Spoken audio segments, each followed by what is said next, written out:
అందరికీ నమస్కారం. నేను మీ doctor Guruprasad Ellamsetty, MBBS, MD, DM neurology, Guru neuro multi speciality hospital Tuni. ఈరోజు ఒక సక్సెస్ఫుల్ పేషెంట్ రికవరీ గురించి మీ ముందుకు తీసుకురావడం జరిగింది. ఈయన పేరు యాల శివ, రాధాయపాలెం విలేజ్, రాజానగరం మండలం. వీళ్ళు తలుపులమ్మ తల్లి దగ్గరికి లోవకొత్తూరు దర్శనానికి రావడం జరిగింది. అయితే ఆ దర్శనంలో భాగంగా అందరూ బంధుమిత్రులు అందరూ కూడా దర్శించుకొని వంట చేస్తున్నటువంటి సందర్భంలో ఆకుల కోసం అని చెప్పి ఈయన దూరంగా చెట్టు ఎక్కడం జరిగింది. సడన్గా చెట్టు నుంచి కింద దూకిన సందర్భంలో ఒక సెకండ్లో తిరిగి కొలాప్స్ అవ్వడం జరిగింది.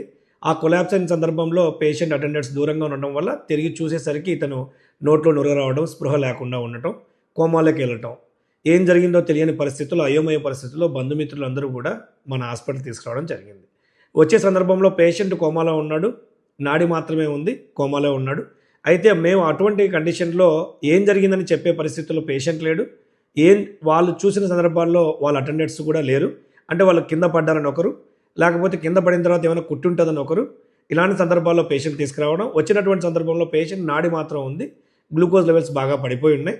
అటువంటి పాసిబుల్ డయాగ్నోసిస్లో అయితే ఏదైనా స్టేక్ బైట్ కావడం, లేదా బ్రెయిన్ స్టెమ్ స్ట్రోక్ అయి ఉండటం, లేదా ఎంఐ హార్ట్ అటాక్ సందర్భాల్లో వచ్చి ఉండటం అనే పాసిబిలిటీస్ ఆలోచించి తర్వాత ఫాస్ట్గా వెంటనే ఉన్నటువంటి ఒక్కొక్క డయాగ్నోసిస్ రూల్ అవుట్ చేసుకొని పేషెంట్ చూసిన తర్వాత పేషెంట్కి అనైసోకోరియా, టోసిస్ అనే 2 విషయాలు, తర్వాత నోట్లోంచి నురగ రావటం 3వ విషయం, తర్వాత మిగతా అన్ని బ్లడ్ కండిషన్లు, బ్లడ్ టెస్టులను ఇవన్నీ పరిగణలోకి తీసుకొని పేషెంట్ స్నేక్ బైటే ఎక్కువగా ఉంటుందని ఆలోచించి ఈ పాము కాటు, ఎందుకంటే చూసిన వాళ్ళు లేరు, ఈ పాసిబిలిటీస్లో పాము కాటు ఎక్కువ ఉంటుందని చెప్పి వెంటనే పాము కాటుకు సంబంధించి ట్రీట్మెంట్ చేయడం జరిగింది.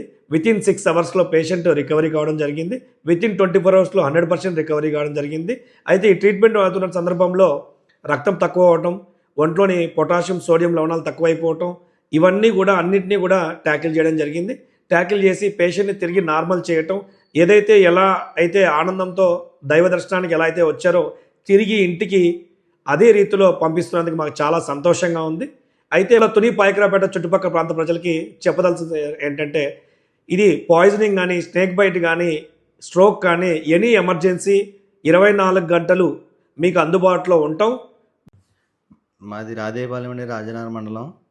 మేము మా ఊరి నుంచి లోవకొత్తూరు తలుపులమ్మ దగ్గరికి వచ్చామండి. ఇతను మా తమ్ముడే. ఇతను ఆకలి కోసమని చెట్టు ఎక్కాడండి. చెట్టు ఎక్కి జారిపడిపోయాడు. చెట్టు పెంచే సౌండ్ వచ్చిందని మేము చెట్టు దగ్గరికి వెళ్ళి చూస్తే కింద పడిపోయినాడు. కింద పడిపోయి ఉంటే నోట్లోంచి నురగ కూడా రావడం జరిగింది. నురగ రావడంతో మాకు కంగారు వచ్చింది. చెప్పే పరిస్థితులు ఇతను లేడు. ఏమైందో మాకు తెలియదు.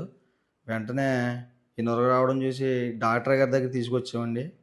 తీసుకొస్తే కొంతమంది ఏమో పాము కరిచిందా, లేకపోతే చెట్టు మీద పడిపోవడం దానివల్ల జరిగిందా అని అందరూ అనుకున్నారు. ఇక్కడికి డాక్టర్ గారి దగ్గర తీసుకొస్తే డాక్టర్ గారు పాము కుట్టిందని ఆయన చెప్పారండి. మేము కూడా పాము కుట్టిందని అనుకున్నాం. నోటి నుంచి మొత్తం అంతా నురగ రావడం మాకు చాలా భయం వేసిందండి. మేము అందరం డాక్టర్ గారి దగ్గరికి వచ్చి మీరే ఏదైనా చేయాలి సార్ అని మేము బ్రతిమాలాడు మేము చెప్పామండి. చెప్పడంతో సార్ గారు ట్రీట్మెంట్ చాలా ఫాస్ట్గా, చాలా అందంగా చేశారండి. మాకు దక్కడనుకున్న మనిషిని మాకు డాక్టర్ గారు ట్రీట్మెంట్ వల్ల మాకు దక్కేలా చేశారండి. డాక్టర్ గారికి మేము రుణపడి ఉంటామండి.